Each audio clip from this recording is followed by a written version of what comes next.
Aí, tá? A gente parou. Aula passada, no finalzinho aqui, desse tópico de texto, em que as autoras estão... Estou só relembrando aqui, tá, pessoal? Que os mitos e os rituais, o ritual é a prática do mito, né? Eles apontam para o passado, né? E as razões desses rituais estão sempre no passado também. A mitologia, ou a consciência mítica, ela é fundadora de tradições.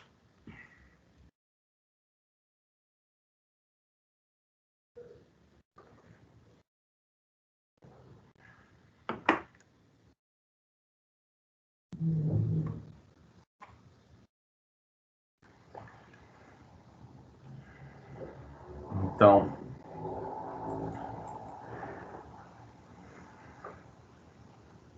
esse termo aí, em grego, é Gênese, Gênesis. A origem, o começo. E por falar nisso, aquele ritual que a gente até hoje celebra, que é a reatualização do evento da emergência do indivíduo na existência, isso que a gente chama de aniversário, nos faz lembrar que hoje, 11 de setembro, é aniversário de uma das maiores tragédias da história, que foi a queda de Salvador Allende no golpe do Pinochet no Chile.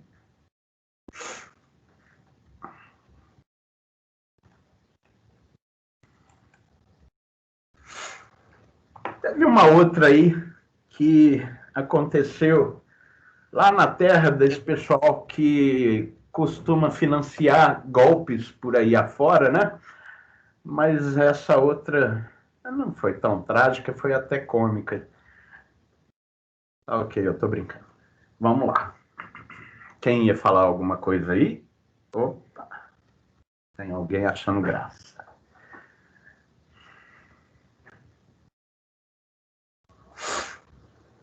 Eu falei que era cômica, né?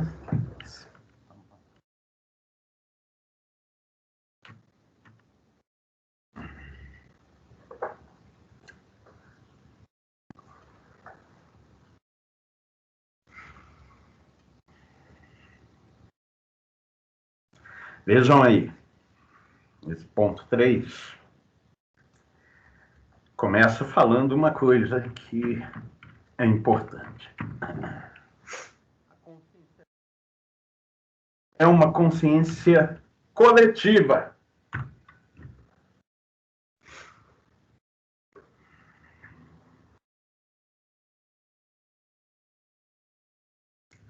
Pessoal, todo mundo consegue ver o texto? O Felipe está dizendo ali que não consegue ver o texto aí. Felipe, está no celular? Ou no computador?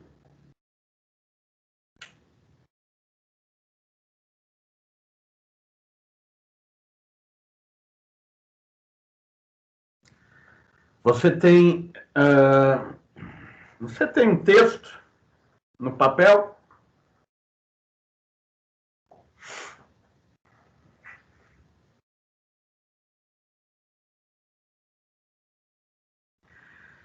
A gente deixou o arquivo do texto. Você pode procurar ele lá e abrir ele, tá? Nós estamos no PDF, pode ser, ótimo. Você pode abrir ele aí e chegar lá no ponto 3. Que página é essa? Acho que é a página 5.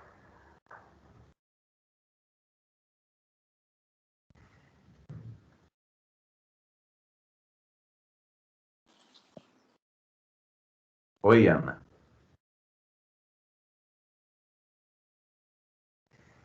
Eu liguei sem querer o microfone. Tudo bem.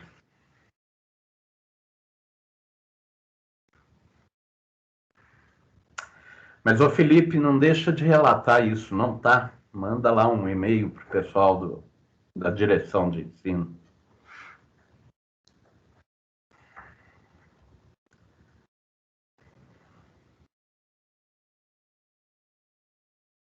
Sinceramente, eu acho que o governo tinha de bancar o acesso de todo mundo, né, às aulas. Quem tiver aí no celular, Wi-Fi, não tiver muito legal, ó, manda um e-mail lá pro Bolsonaro e fala que eu quero um celular novo. E eu quero um Wi-Fi decente.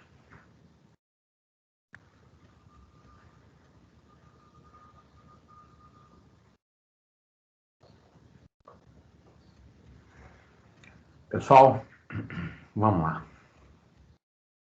Vai.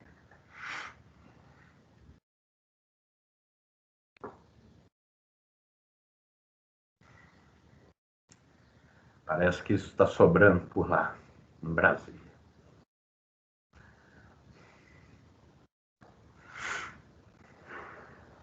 Eu também. Vamos lá, gente. Então, ponto 3 do nosso texto. Nesse comecinho do texto, do tópico, as autoras estão falando, então. Em primeiro lugar, a consciência mítica possui um caráter coletivista. E aí, elas afirmam que o homem primitivo desempenha papéis, ou então a prática desse indivíduo de consciência comunitária e mítica o distancia da percepção de si como sujeito propriamente dito. Quer dizer, ele não é um indivíduo, digamos assim, que se vê como um protagonista. Né? Ele não se vê como um indivíduo autônomo. Ele não é aquele que sugere. Ele não é o sujeito da ação. E vejam lá, não é ele que comanda sua ação, já que sua experiência não se separa da experiência da comunidade, mas se faz por meio dela, a bem da verdade. Não é? Qualquer experiência, qualquer ação se faz por meio da sociedade. Se faz em meio e por meio da sociedade. Só que o que aqui é específico dessa consciência comunitária, dessa prática coletiva, é justamente o fato de que o indivíduo ele não se afirma perante os outros enquanto indivíduo. É o que elas estão dizendo logo em seguida. Vejam lá. Essa frase.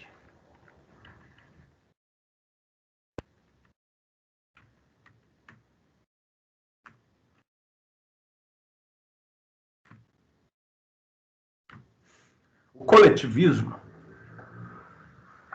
a vida comunitária, ela constrange a individualidade. E isso pode ser notado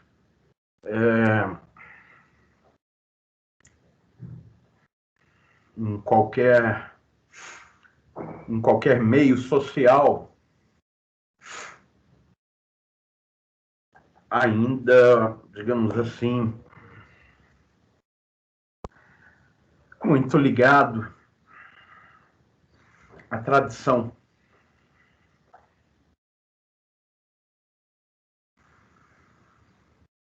A bem da verdade, os resquícios disso estão espalhados por aí, em todos os lugares. Aqui em Belo Horizonte, por exemplo, mas se você for no Rio de Janeiro também, eu estou falando de grandes capitais, e mesmo nelas, por vezes, nós observamos essa, digamos, sociabilidade pré-moderna. A modernidade, ao contrário, é uma emergência da individualidade diante do coletivo, diante da comunidade. Nós vamos falar disso lá para frente.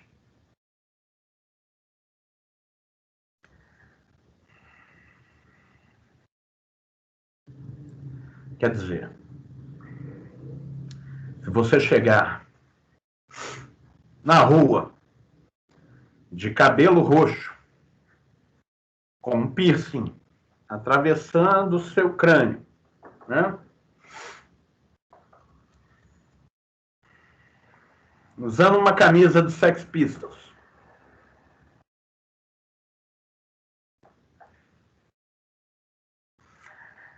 e tudo isso porque é assim que você se afirma enquanto indivíduo, quer dizer, é o que você quer fazer, é o que você quer vestir, né? Certamente vai aparecer um certo coletivo de pessoas dizendo: olha lá, o filho do seu fulano e da dona ciclana, porque você não tem nome, né? Porque a família também prepondera sobre o indivíduo nesse coletivismo. Olha lá, filho do seu fulano, dona ciclana, foi, sei lá, abduzido pelos ETs. E isso vira assunto de toda a comunidade, sai na primeira página do jornal local, né? Tá lá a manchete: filho do seu fulano, dona ciclana, é abduzido pelo ET de Varginha. E é por isso que está aí desse jeito, usando piercing, coloriu o cabelo e, o pior de tudo, usa uma camisa do Sex Pistols. Sex Pistols, para quem não sabe, como assim não sabe? Sabe sim. É aquele pessoal que dizia, né? No future for us. Isso porque eles eram ingênuos, né?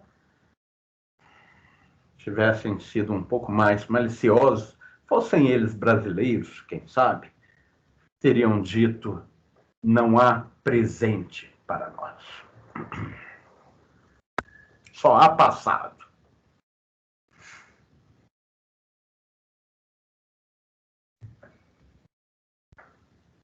No future for us, no present for us in Christmas. Ok, vamos lá. As autoras citam o Gusdorff, que é um teórico da área. Não vem ao caso. Fala, Kevin.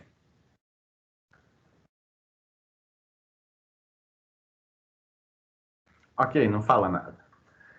A primeira consciência pessoal está, portanto, presa na massa comunitária, e esse termo é interessante, nela submergida. Opa, apertei o botão errado, agora sim. O que ele quer dizer com isso? Que a consciência mítica é uma bolha no interior da qual os indivíduos se encontram, né? Se encontram numa comunidade, numa coletividade que constrange a individualidade. Essa consciência dependente e relativa não é uma ausência de consciência, é uma consciência em situação extrínseca e não intrínseca. O que ele quer dizer com isso? Deixa para lá. A individualidade aparece, então, como um nó no tecido complexo das relações sociais. Tá bom, qual individualidade não é assim, né? Mas isso aqui é interessante. O eu se afirma pelos outros.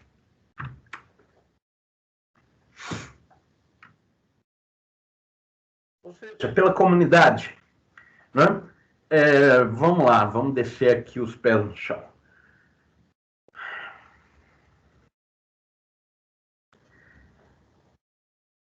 Quando acontece, por exemplo, dos jagunços expulsarem os índios de suas terras, esse tipo de coisa que acontece num país aí tal de Brasil, sendo que a individualidade, ou melhor, a identidade, né, desses indivíduos, os índios, se encontra entrelaçada ao ambiente, à natureza em que eles se encontram, ou seja, a terra, eles de algum modo se despersonalizam. Assim como também você virar para eles e falar, escuta, Tupã não existe, ok? Toma aqui a Bíblia, toma aqui um espelhinho, me dá o ouro. O sujeito, né, toda a identidade dele está ligada a essa consciência, né, coletiva que desde que ele nasceu, né, ensina a ele que Tupã, ou sei lá, né, isso também depende da tribo, algum desses deuses é o criador, não só dessa terra, mas dele também. Então toda a identidade dele, enquanto pessoa, enquanto indivíduo, enquanto tribo, está ligada a isso. E aí o que acontece? Esses indivíduos se encontram perdidos de tal modo que você não escraviza índio, né? O índio se enforca antes.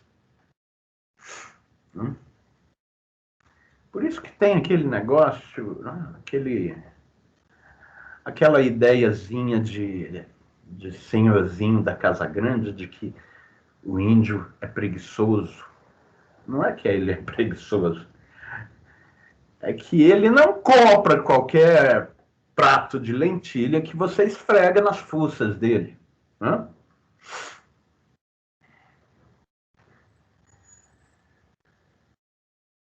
Muito menos uma que coloca ele para cortar cana, enquanto diz que Tupã não existe.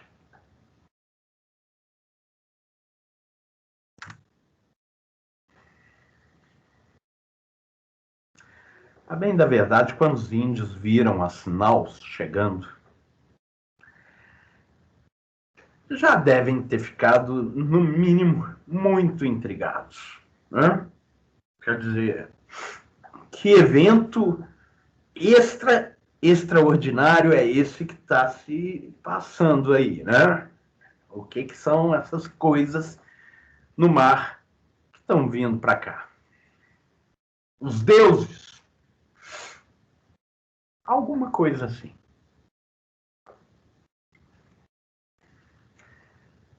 E lá vem os deuses trazendo a gripe.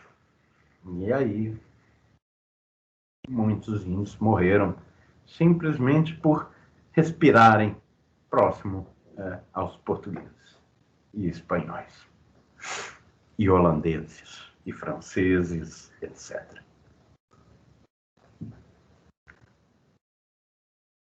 Vamos seguir. A decorrência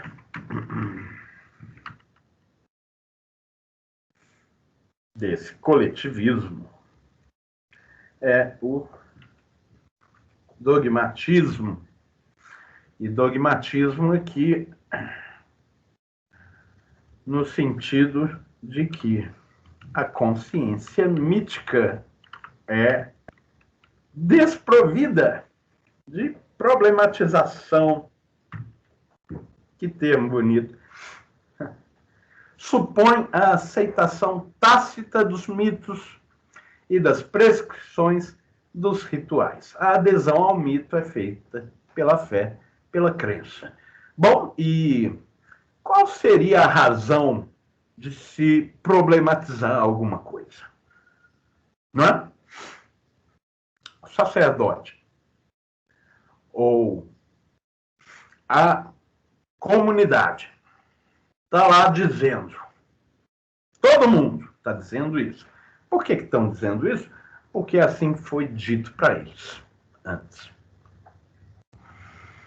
Que a noite surgiu quando dois sujeitos quebraram um coco.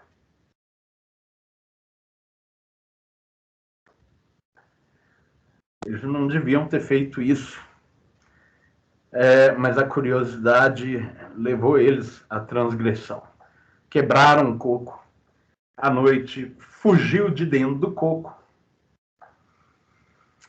Eles se encontraram em apuros e aí vem o antropomorfismo.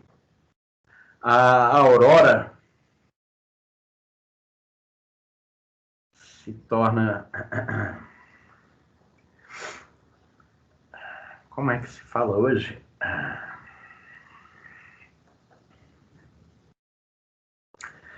Bom, ela se torna solidária a eles e devolve a luz do dia, desde que eles, né, se acostumassem agora ao fato de que a noite seguiria o dia e o dia a noite. E assim se diz o que é isso, a escuridão, né, como ela surgiu,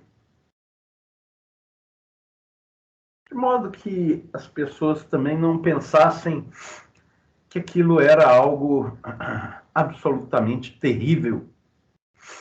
Desta forma é que você diz algo de familiar na noite, na escuridão. Ela é o resultado da transgressão de dois indivíduos que carregavam um coco. Eu não sei se são dois indivíduos. Bem, isso não vem ao caso. Né? Uns indivíduos aí, uns índios aí, quebraram um coco. Eu fico pensando, o que foi desses índios depois? Né? Porque o negócio é o seguinte, não ocorre também aos indivíduos transgredir os tabus, assim, né? As ordens, fazer questionamentos, problematizações. Né? Quando isso ocorre, vamos supor, o sujeito vira e fala assim, hoje tem dança da guerra, ou da chuva, ou de qualquer outra coisa. E aí você tem todo um ritual em que você deve, sei lá, pintar o rosto de tal e tal maneira. E o sujeito, não, mas eu não quero pintar faixinha no meu rosto, eu quero pintar bolinha no meu rosto. Não, isso não ocorre a nenhum deles. Eu vou pintar uma bolinha porque eu gosto mais de bolinha. Alô? Sei não. Alô? Alô? Laura?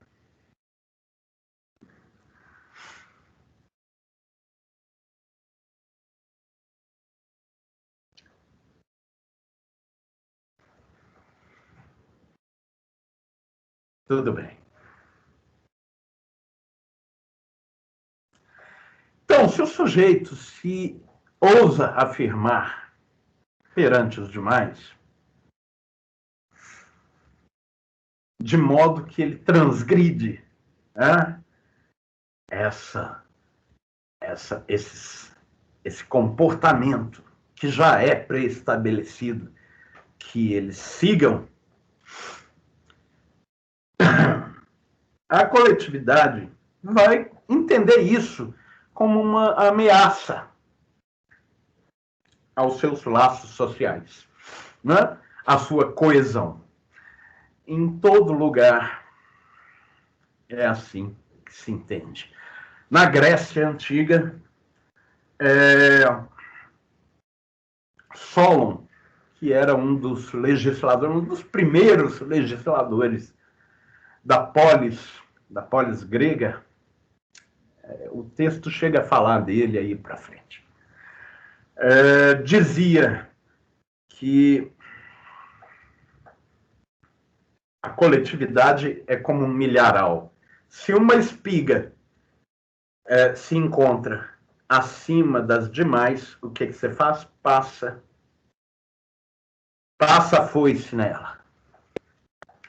E foi, digamos assim, foi o que aconteceu com Sócrates, aquele indivíduo que se afirmava perante os outros mediante zoação. Sócrates era zoeiro. Resolveram lá acusar ele de qualquer coisa que não tinha cabimento. Ele se defendeu da acusação de forma brilhante. Quem quiser ver como que ele fez, procura lá no Google Apologia de Sócrates, apologia, defesa de Sócrates, no tribunal. Foi o Platão que escreveu.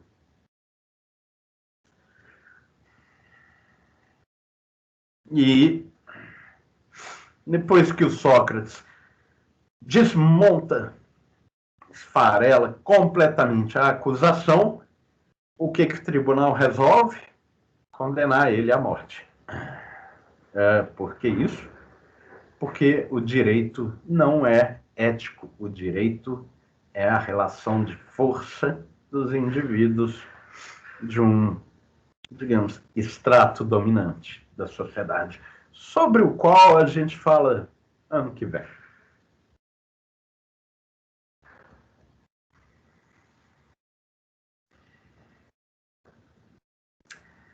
Havia um costume interessante em Atenas que o indivíduo, no tribunal, poderia propor uma pena alternativa à que o tribunal, né, imputa a ele.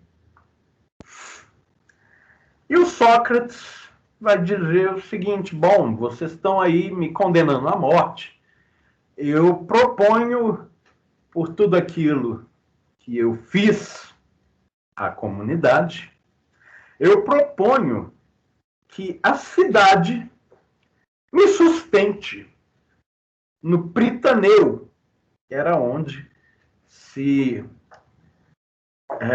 cultuava as figuras dos heróis da cidade. Então é isso que ele fala. Vocês querem uma pena alternativa, a pena é essa. Vocês vão me sustentar até eu morrer lá no Pritaneu, junto dos heróis. O tribunal não levou muito a sério. O sujeito faz uma afirmação dessas, é como dizer: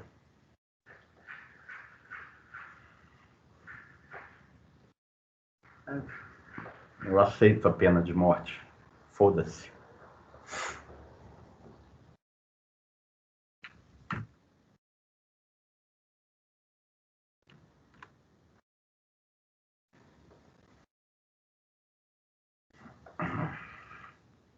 Isso aqui,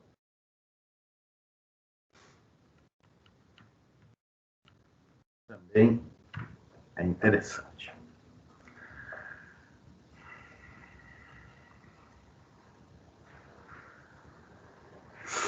Numa comunidade que vive sob a preponderância do mito, a dimensão pessoal se acha submetida ao coletivo, estabelecendo uma adaptação à crítica do indivíduo as normas da tradição.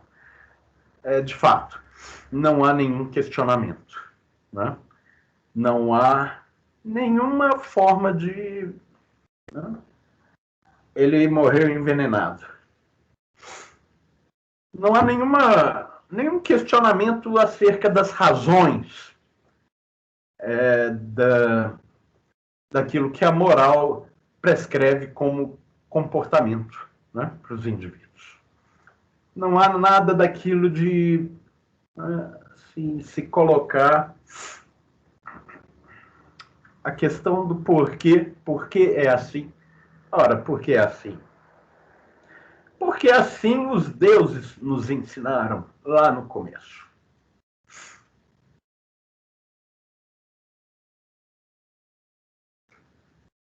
Isso há de responder tudo. Quer dizer, é um argumento de autoridade.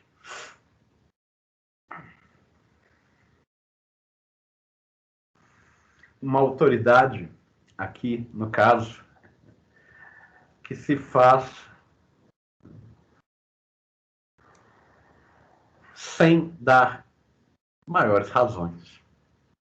E aí, nesse caso, nós temos um autoritarismo. É a autoridade da força. Se você não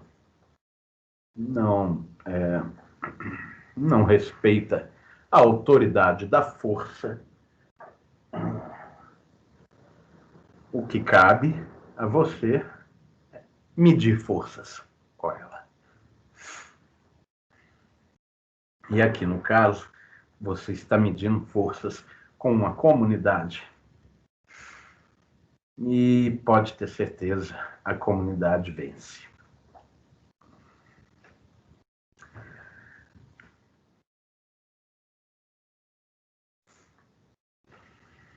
Neste universo cuja consciência é coletiva, tal como num formigueiro humano,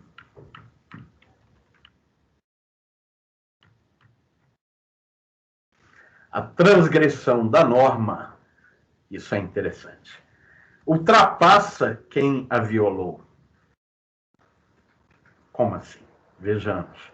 O tabu, proibição sempre envolta em clima de temor e sobrenaturalidade, quando transgredido, estigmatiza a família, os amigos e, às vezes, toda a comunidade.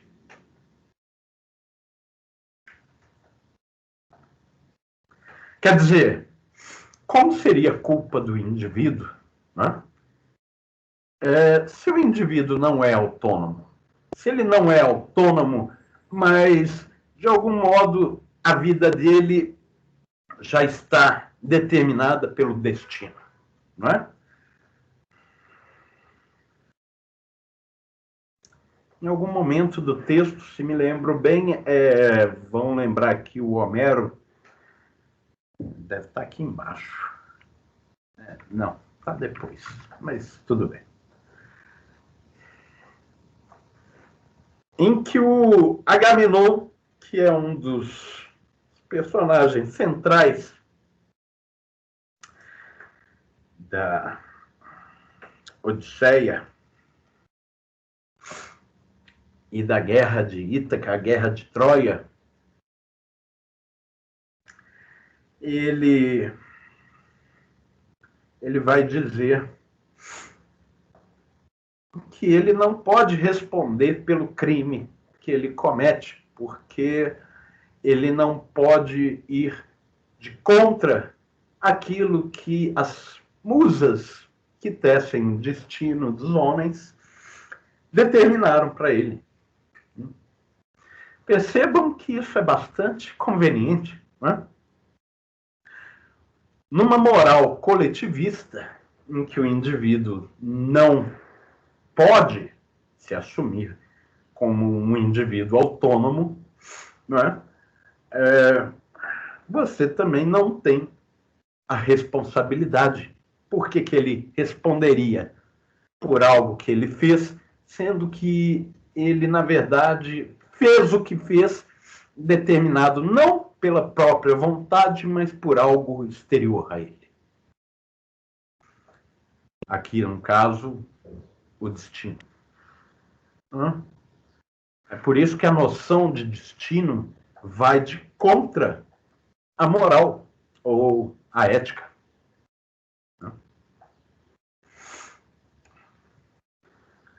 Então, vejam aí. Daí os ritos de purificação e os rituais do bode expiatório. Isso é sensacional.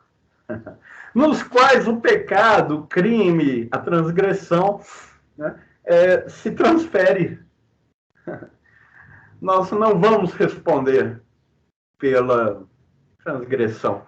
Vamos colocar o bode para responder por ela.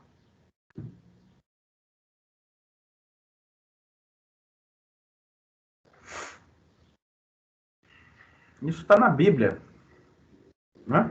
Esses rituais do bode expiatório, na verdade, eles ocorrem ainda hoje, quando você tem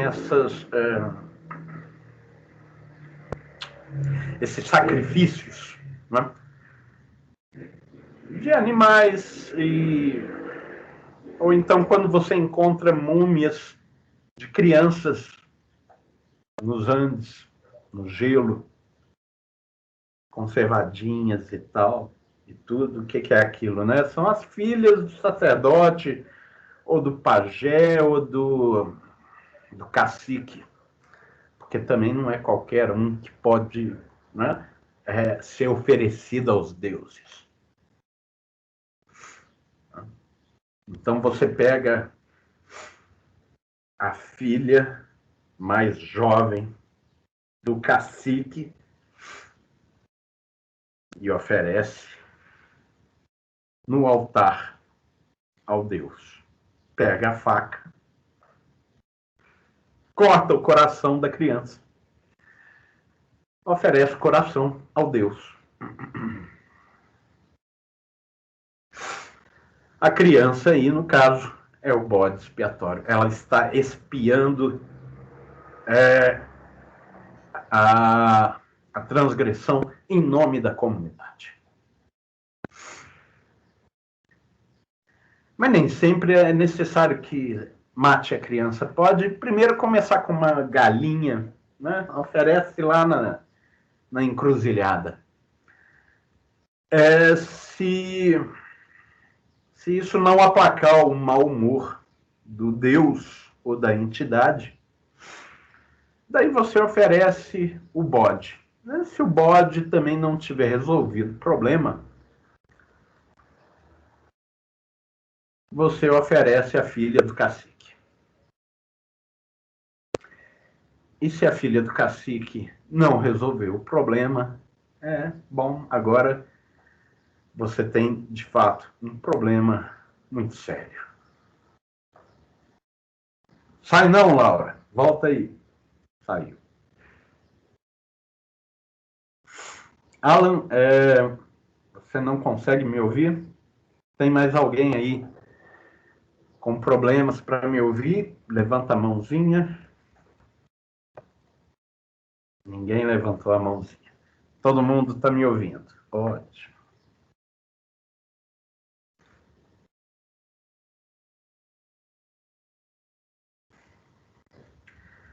Aqui as autoras, lembrando do Édipo, que elas já tinham citado lá no comecinho do texto, né?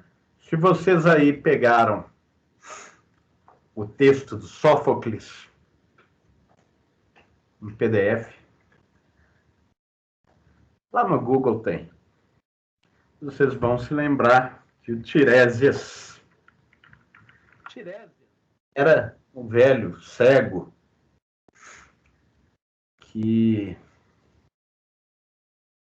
havia sido transformado em mulher por Zeus.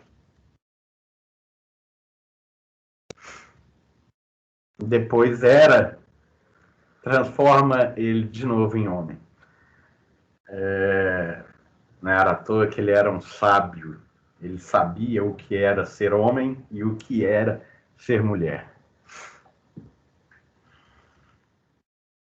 Tiresias diz: enquanto não foi encontrado o assassino de Laio, pai de Édipo, a cidade estaria amaldiçoada.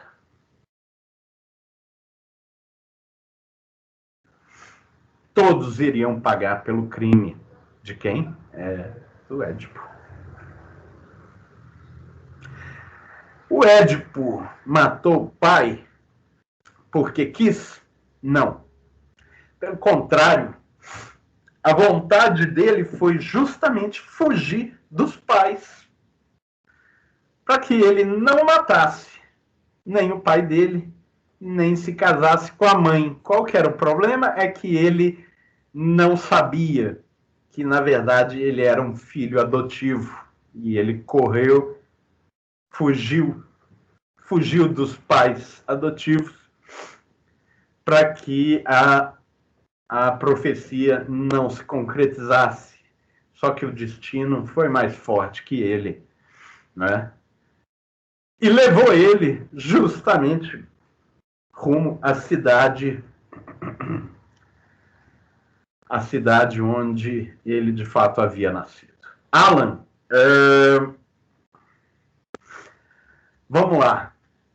Por favor, alguém aí me diz como que está o áudio. Só para a gente ver se o problema é aqui. Tá dando pra escutar. Aqui tá bom. Tá bom? Tá.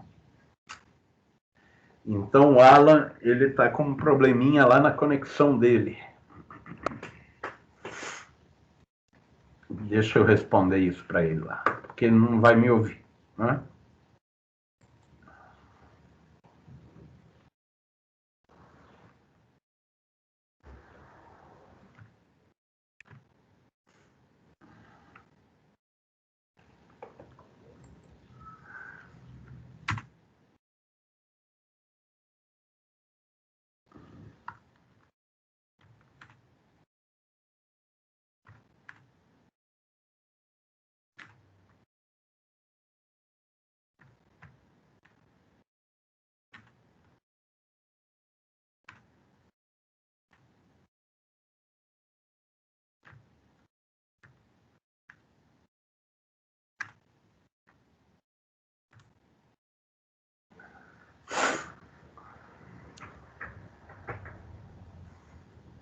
Engraçado, acho que entrou como uma resposta para Manuela.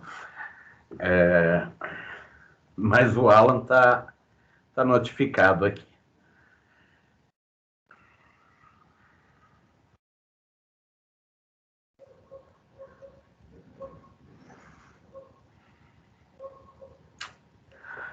Eu havia aqui dito que se você não consegue aplacar o mau humor dos deuses através do sacrifício de uma galinha e também não consegue sacrificando o bode e por fim também não consegue sacrificando a criança, o que te resta, né? Você vê que há um limite dado pela própria realidade à eficácia do ritual mágico.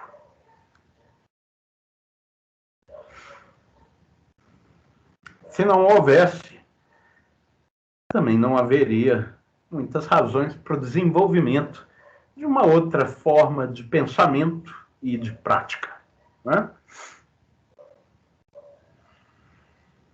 Dessas que produzem tecnologia.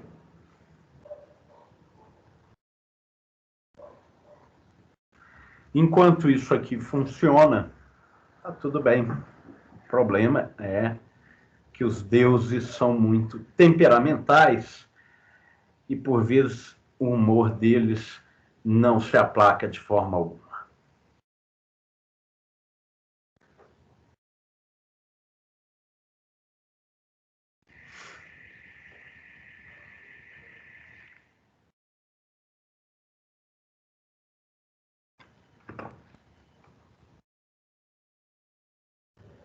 Vamos pular essa parte do texto.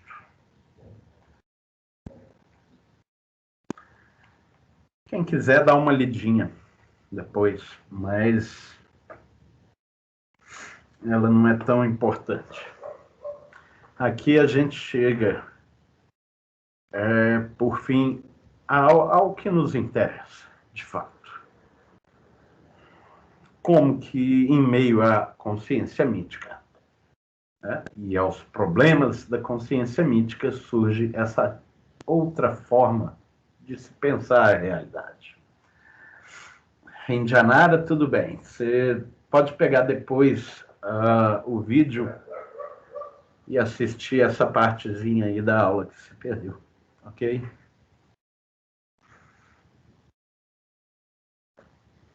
Pessoal, 11h13.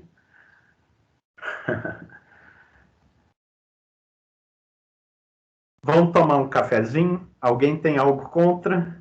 Fazer aqui um break? Ninguém tem nada contra. Oh, beleza. O Kathleen, daqui a pouquinho a gente fala sobre isso. Beleza? 5 minutinhos, tá bom. Joia. Então tá. Já já eu volto aqui.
Voltamos, porém vestidos.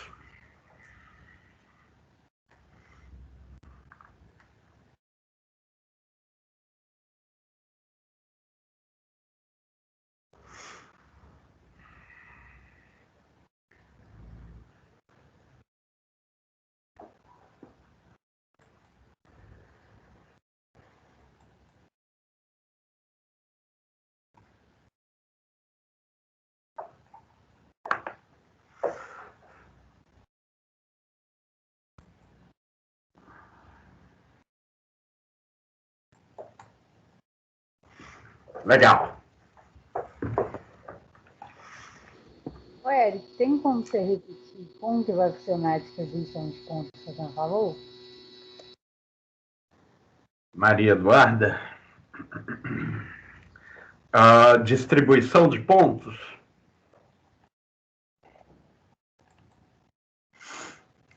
Isso. A Kathleen também já tinha perguntado. Olha, a ideia é a seguinte: nós temos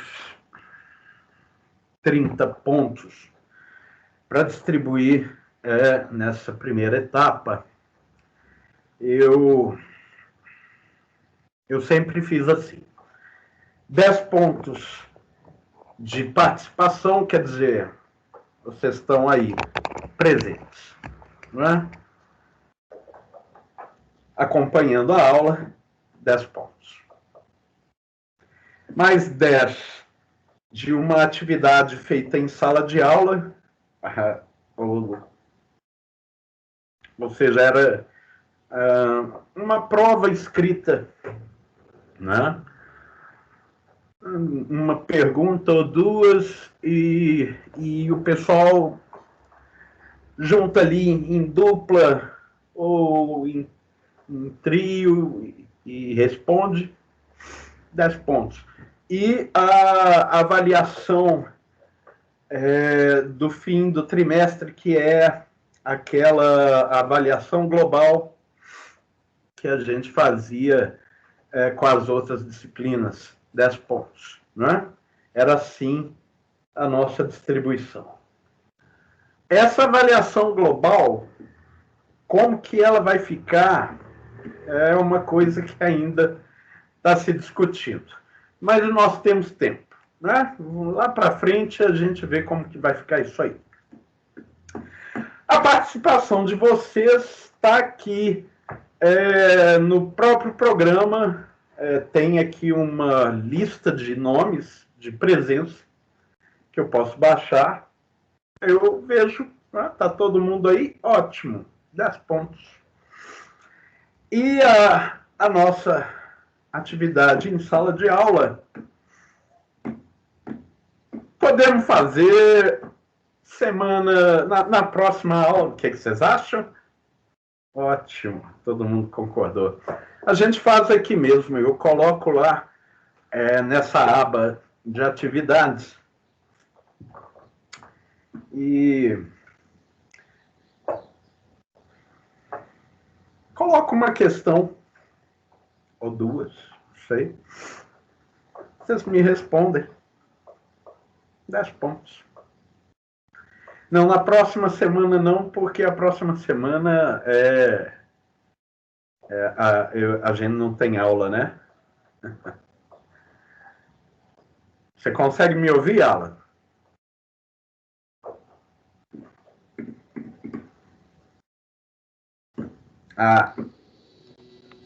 Ótimo. Ô, Eric, na sua prova, você vai dar tipo um texto e as perguntas? Texto é esse aí, tá? E vocês podem consultar tranquilamente. Como não poderiam, não é mesmo? Nós vamos assim, a gente podia, aliás, nessa segunda metade aqui, o que vai cair no teste? A consciência mítica. Tá? A gente pode aqui nessa segunda parte, nessa nossa aula, fazer aqui uma revisão rápida disso que a gente já viu, que é essa primeira parte do texto que fala da consciência mítica. Né?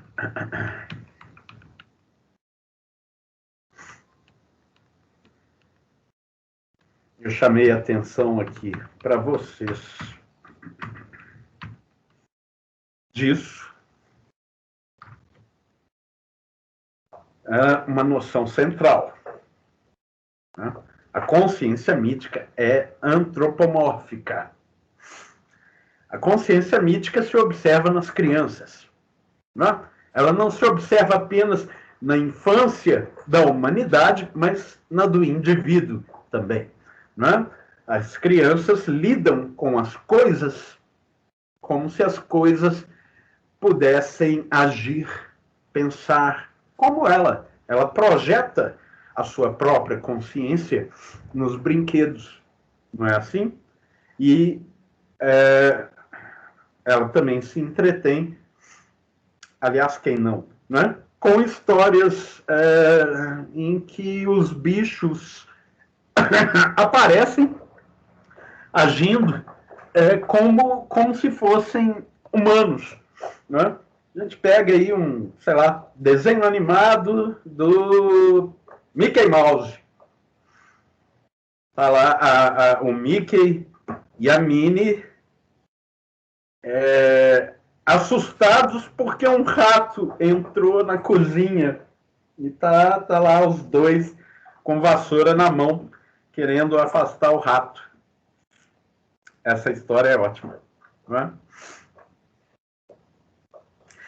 E é curioso, porque o Pateta é um cachorro. Né? Só que o Pluto também só que o Pluto é um cachorro. O Pateta não. O Pateta é só um cachorro idiota. Exato. Essa é a ironia da coisa. Eles são ratos também. São ratos, o Mickey e a Minnie, e eles têm medo de um rato que está na cozinha, sendo que eles têm... É porque, na verdade, o Mickey e a Minnie são camundongos. Eles não são ratos. Isso explica tudo. Não. Na verdade, a ironia da coisa é essa. Né? A diversão dessa historinha é justamente essa. Né? Eles são ratos com medo de um rato de verdade. Eles não são ratos de verdade. Né? Eles são o Mickey e a Minnie. Isso é curioso, porque a criança está lá brincando com os... É um ratão, tem razão. Mas a criança, ela sabe, né? Tá lá brincando com o boneco ou a boneca, é o Falcon, ou então é a Barbie, não sei. Sabe que aquilo ali é um brinquedo, sabe que não tem consciência, que não é alguém. Ela cria uma fantasia ali, dentro da qual investe o brinquedo, né, de humanidade, de subjetividade e tudo e tal. Né? Eventualmente até cuida do boneco e tal, ou da boneca, coloca numa casinha, coloca numa cama deitada, cobre, para não sentir frio. Tal. Claro, assim, quando é uma criança realmente muito jovem, a coisa, de algum modo, ainda não é clara para ela que é só uma fantasia, mas depois vai ficando. Né? Fica claro, tá? Não, isso aqui é uma brincadeira. Né? E aí esse antropomorfismo, ele vai se diluindo aos poucos. Né? Mas ele continua. O antropomorfismo, ele, como nós falamos antes, ele está subentendido na prática do ritual. Né? Se não houvesse essa projeção da subjetividade na natureza, por que se praticaria algum ritual se o ritual, né, é como uma espécie de mensagem que se entrega para alguém, né? Alguém quem? Alguém como nós, alguém que é capaz de compreender isso que se oferece, né? Alguém que possui um humor, tal como nós possuímos, e que nós queremos agradar, porque é alguém que está por trás dos fenômenos da natureza, né? É alguém que domina esses fenômenos, né? É alguém quem os deuses, eles, na verdade,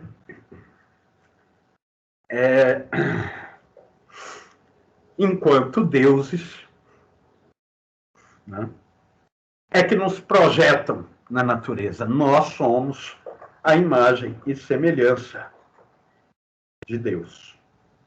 Sim, todos esses exemplos são exemplos de antropomorfismo.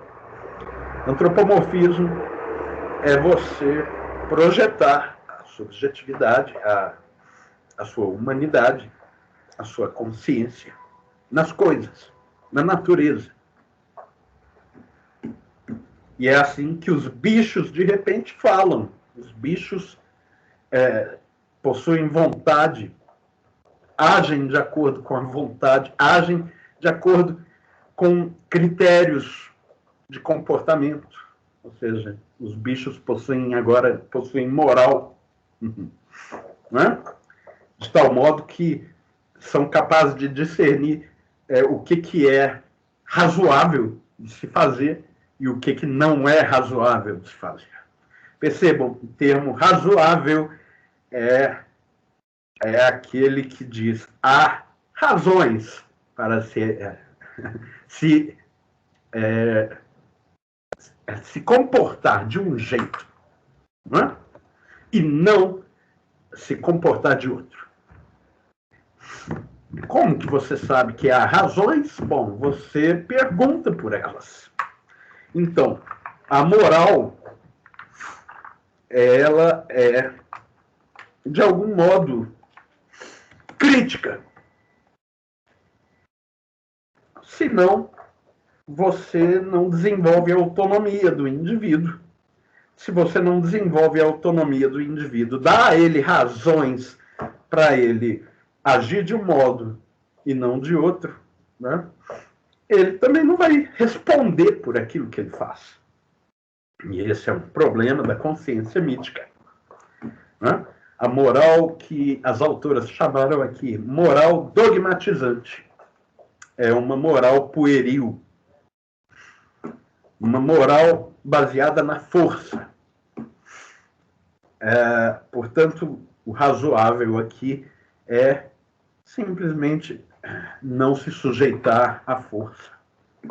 Mas isso aí não produz a convicção nos indivíduos acerca, né, do que é o bom comportamento, o que é um comportamento que se deve evitar, um mau comportamento. Né? E uma moral que não possui essa convicção, que não cria essa convicção nos indivíduos, é uma moral frágil, né? É uma moral autoritária. Ela tem sempre que estar forçando os indivíduos, porque eles não botam fé na moral. Não é?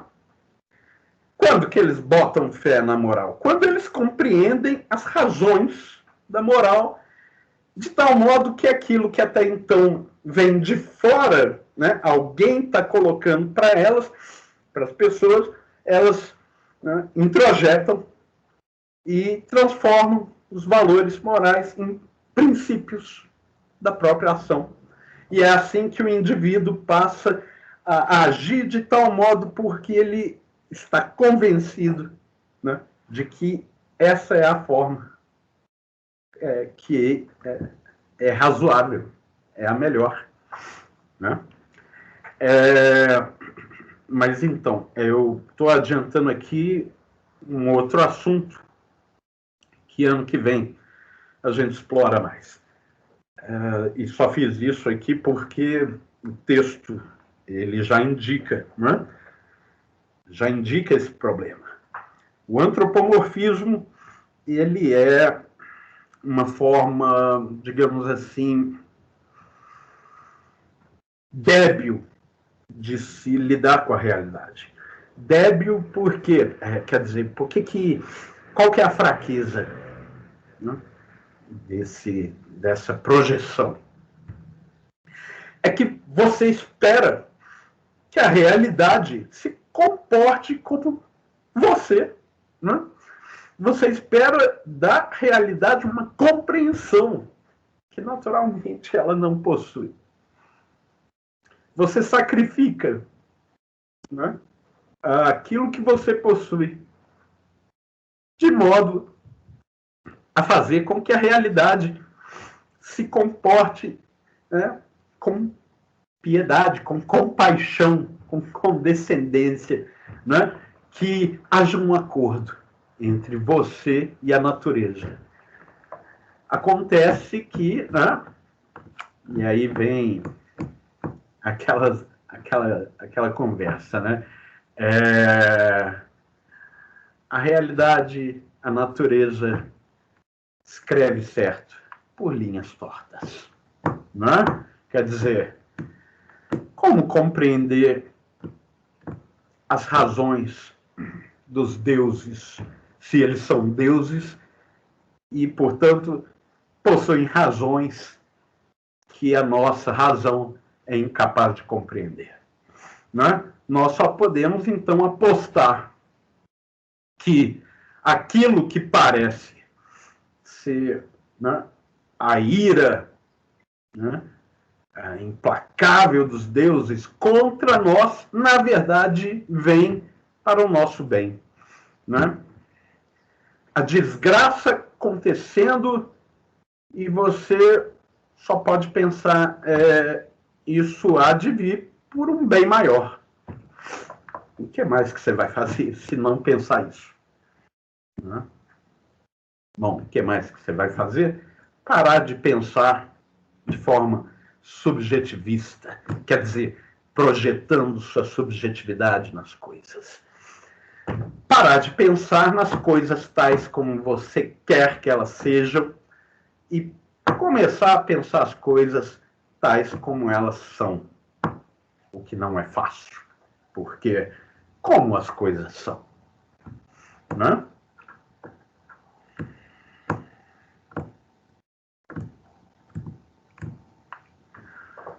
Há um filósofo grego,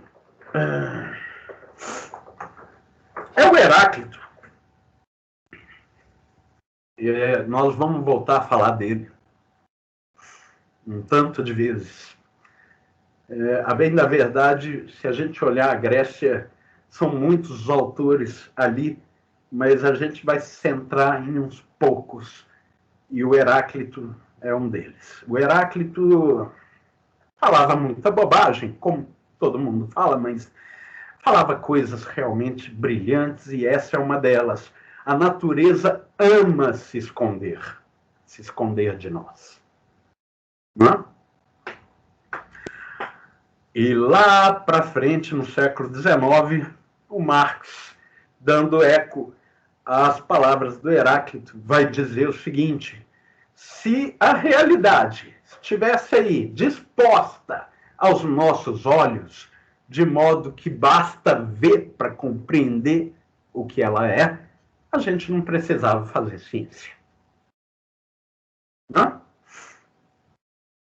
Acontece que a natureza, a realidade, ama se esconder de nós. Então, o que fazer?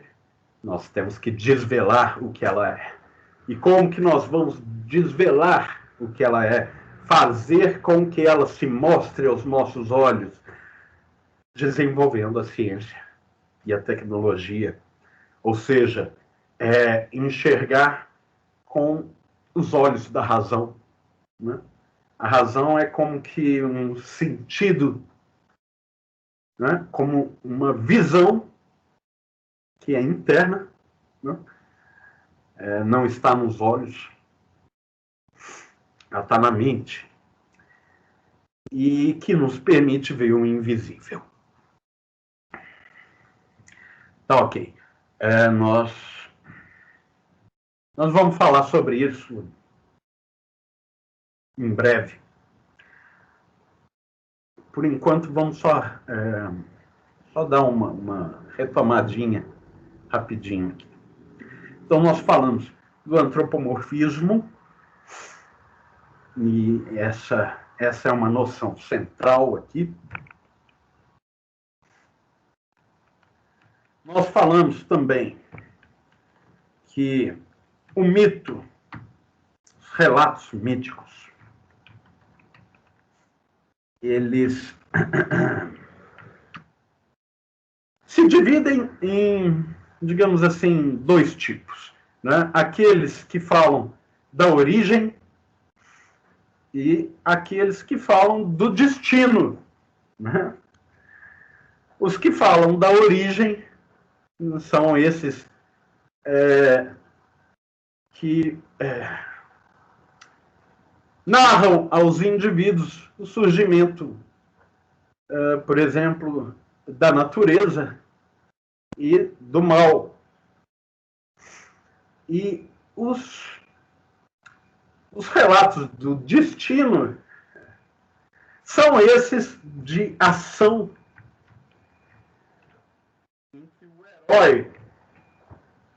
O herói das lendas, das narrativas, ele exemplifica o que é a forma de comportamento que os indivíduos querem, né, compartilhar na comunidade, né? Ou seja, aqui há digamos assim, papel pedagógico sobre o que é a moral da tribo ou da comunidade, do grupo, né? Aquela que cabe reproduzir. E você vai reproduzir essa moral sempre se ancorando numa narrativa de origem, né? Quer dizer, por que nós agimos dessa forma? Porque lá no começo, né, os deuses ensinaram os homens a agir dessa forma. É assim que nós agimos, porque lá no comecinho foi nos ensinado que era assim que tinha que ser. Você vai questionar as razões dos deuses? Não vai. Não ocorre aos indivíduos por que fazer isso, né?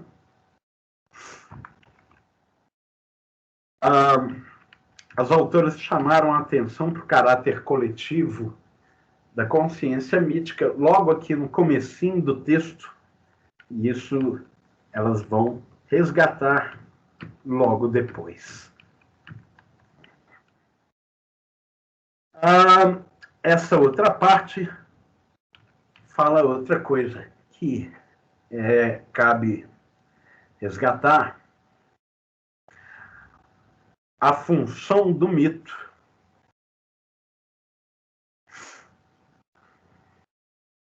Por que pensar as coisas de forma mítica? Você está realmente investigando a realidade? Não.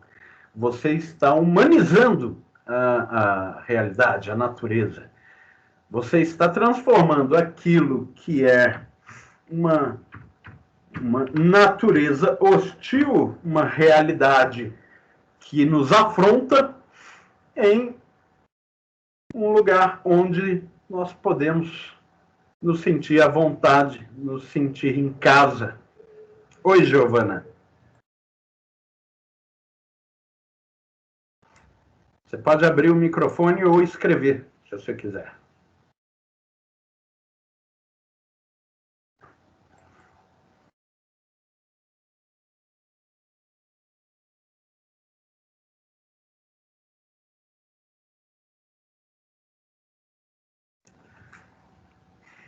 A hora que você quiser, ok?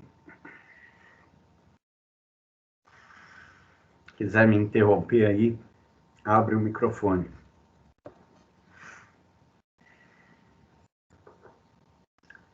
Então tá aqui. Mito é uma consciência de caráter afetivo. Por quê? Porque digamos assim, os motivos ou o combustível dessa forma de consciência, todos eles possuem caráter afetivo. É o medo que nos afeta. E nós temos que lidar com isso, né? De que forma? Eis a questão. Nós não temos aqui, no momento, ciência. Nós não temos tecnologia. Nós não sabemos o que é a tempestade, a seca, o terremoto. Nós não sabemos o porquê da escuridão.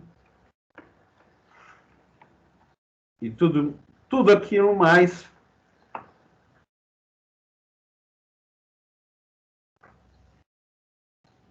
Tudo aquilo mais que nos coloca numa situação de pavor. O texto, Maria Eduarda, está aqui no Teams, está ali, ó, em arquivos, ok? Você entra na aba arquivos, aqui como é que chama essa equipe? A equipe de filosofia.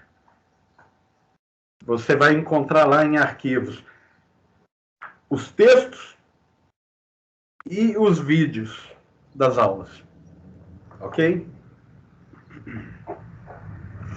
Então, o mito está aí, não para a investigação e a explicação da realidade tal como ela é, mas o mito está aí para revestir a realidade de caráter humano, de modo que nós podemos transformar a realidade, a natureza, em habitat. Aliás, gente, vou achar o meu cursor. Aqui, ó. Um negocinho.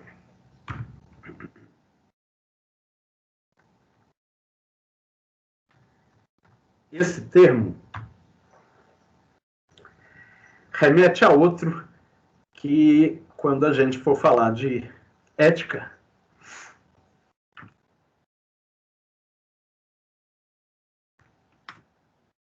vocês vão ver de que modo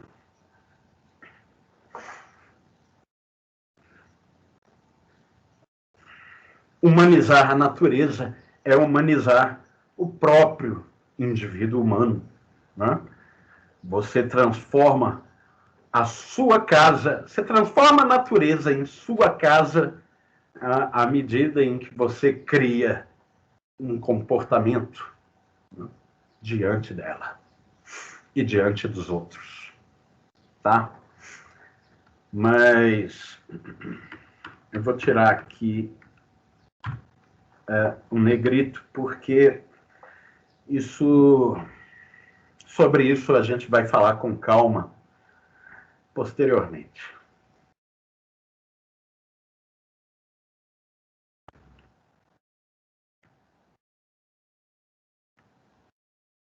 Aqui, essa imagem que nós encontramos aqui em Minas Gerais, por todos os cantos, imagens como essas, né? Que deviam ser riquíssimas em termos, digamos assim, artísticos.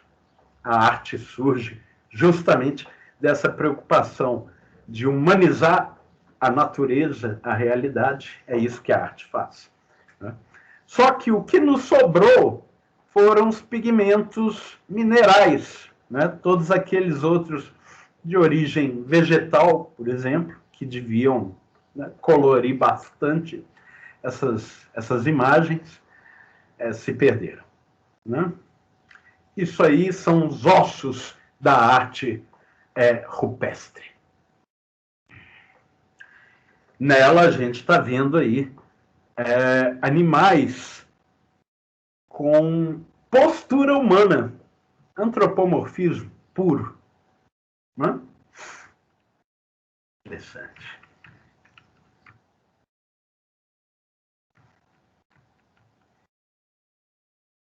Aqui as autoras chamam a atenção das lendas, das narrativas de ação ou do destino que ensinam a comunidade sobre a moral do grupo, né? E aquilo que se oferece como razões, né? Nós fazemos o que lá na origem se fez. E o ritual faz, o ritual reatualiza aquilo que estava lá na origem, traz para o presente o passado. Né? O mito, nós dizemos aí, aponta para o passado o tempo todo. E é por isso que consciência mítica é o solo onde vai vicejar as tradições.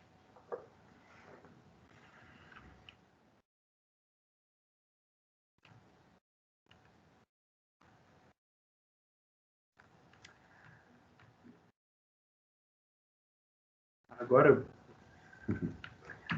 percebendo que é um probleminha de formatação do texto, mas bobagem, né?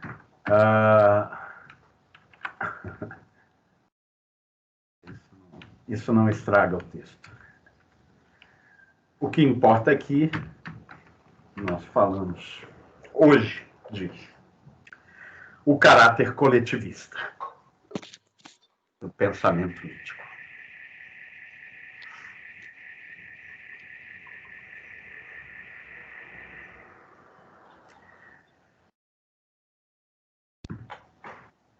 Isso aqui é um pouco difícil para a gente compreender, né? Como assim caráter coletivo da consciência? Como que eu, sendo eu e não ele ou ela, o outro, como que a minha consciência, na verdade, é uma consciência compartilhada? Né? Na verdade, pessoal, a emergência da individualidade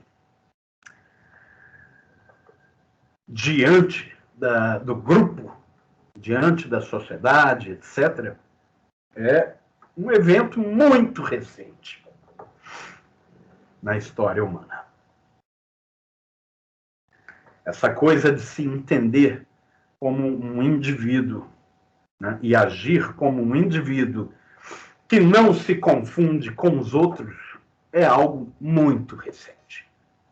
E, a bem da verdade, né, ainda não chegamos lá totalmente. Né?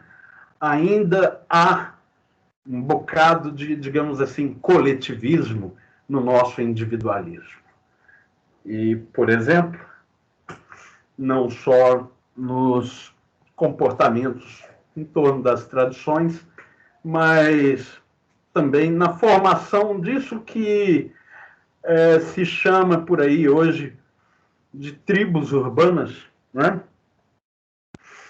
É engraçado, tem um jornal, que é um jornal de humor,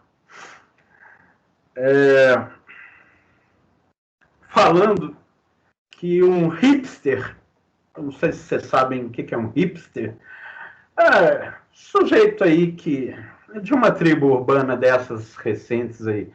Quer dizer, se bobear, vocês sabem muito melhor do que eu o que é isso, o hipster. É um sujeito que se veste como um caipira, mas ele é um caipira chique, né? Barbinha toda bonitinha, feita, aquela coisa, camisa xadrez, bem redneck, né? E quando você vê, todos são bastante parecidos uns com os outros, como acontece em qualquer tribo, né? Você chega lá no pessoal do heavy metal, todo mundo igual. Você chega na boate, sei lá, na boate gay, todo mundo igual. Como assim você chega na boate gay? Você esteve lá, professor? Eu já estive em todo lugar, ok? Mas eu não estou aqui em pauta, ok, pessoal? Vamos lá. O fato aqui é o seguinte, o tal do jornal fazia graça com o fato de que houve uma matéria sobre a tribo hipster e usaram uma imagem para ilustrar a matéria, que era uma foto dele lá. E aí o cara escreve contra o jornal reclamando que usaram uma foto dele sem permissão, né? E depois ele descobre que não era ele. Era um outro cara, né? Por acaso, igualzinho a ele. Quer dizer, é aquele negócio de buscar a sua identidade no grupo. Todo mundo aí que torce para o Galo ou para o Cruzeiro entende o que é isso, não é? Você chega lá no Mineirão e cadê eu? Não tem eu mais. Somos nós, né? Nós quem? A torcida organizada, não sei qual das quantas, né? É aquela que fala que o time adversário é qualquer outra coisa, né? É aquela que está ali num ritual, numa dança de guerra, que é isso que é o futebol, né? Esses jogos todos em que você tem times que, né, fazem ali uma espécie de representação da guerra. E o que é o clássico? O clássico é aquele enfrentamento em que, a princípio, não se sabe quem é o favorito, quem vai ganhar a guerra, né? Agora, quando, né, sei lá, 15 de Piracicaba ganha do Atlético Mineiro, isso aí é uma zebra, porque, né, até então era óbvio que o Galo ia ganhar, ou o Cruzeiro. Parece que hoje já não é óbvio que o Cruzeiro vai ganhar, né? Assim como outro dia tem jogo do Cruzeiro hoje, pois é. Outro dia não era tão óbvio assim que o Galo ia ganhar, né? O Galo caiu para a segunda divisão, depois voltou, né? Agora o Cruzeiro, assim como acontece com todos os outros times, exceto, claro, aqueles que, né, ainda possuem malas para entregar.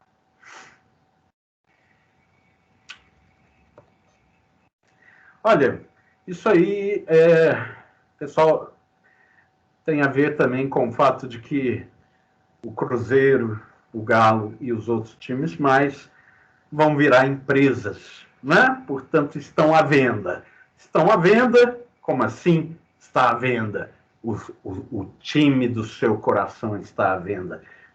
Bom, sobre isso nós vamos falar depois também, né? Como a modernidade coloca tudo que há de mais sagrado à venda, inclusive nós mesmos, né? Então, já que está à venda, é melhor que haja boas ofertas, ou seja, uma desvalorização do time, da equipe, etc. E vocês aí investindo afeto nessa merda toda. Sorry about. Eu sou cruzeirense? Não. Sou galo? Também não. O meu time está lá no Winning Eleven. Pro Football Soccer. Como é que é? Pro não sei o que soccer. Meu time se chama Calma. Usa uma camisa vermelha, assim como o Internacional lá de Porto Alegre, né? camisa vermelha, internacional. Por quê? É bom, porque foram os anarquistas que fundaram, né, o time. Porque o futebol tem uma raiz proletária, sobre a qual nós vamos falar ano que vem. Mas é isso, pessoal. Coletivismo é uma coisa que nós temos às claras, não só no futebol, mas em todo tipo de, digamos assim, comunidade em que as pessoas se encontram ali um pouco restritas ou fechadas ao intercâmbio, né, com o que vem aí de outras tribos e por aí vai. Quero dizer, né, sempre que você chega lá nos grotões, naquelas cidades do interior, né, você observa que o indivíduo nunca é exatamente um indivíduo, ele é sempre o filho do seu fulano e da dona ciclana, não é? Ele é a propriedade da família. A família, essa é a primeira comunidade e a mais constrangedora de todas, não é? Contra a qual Romeu e Julieta se ousaram afirmar e morreram. Né? Romeu e Julieta, o romance da emergência da individualidade na modernidade, que é algo que nós vamos tratar depois, enquanto que agora nós vamos preencher o vazio existencial que se localiza na barriga, né? De modo que esse prevalecimento da fome dê lugar ao prevalecimento da pança bem satisfeita. Pessoal, muito obrigado pela atenção de vocês, pela presença, pelo carinho. Sextou, né? Sextou e agora vamos todo mundo tomar umas o quê? Umas doses de café. E vamos almoçar. Vou encerrar aqui a nossa gravação. Vai estar lá na aba Arquivos para quem quiser consultar depois. E sem ser semana que vem, a próxima, nós aí podemos fazer uma brincadeira, uma atividade em classe, em sala de aula, aqui, valendo 10 pontinhos. Bom, né? Ótimo. Muito obrigado, pessoal, e até lá. Tchau, Eric. Bom Tchau, final de tchau. semana. Obrigado, você também. Valeu. Tchau, Eric. Tchau, tchau. Ana, Stefani, até a próxima.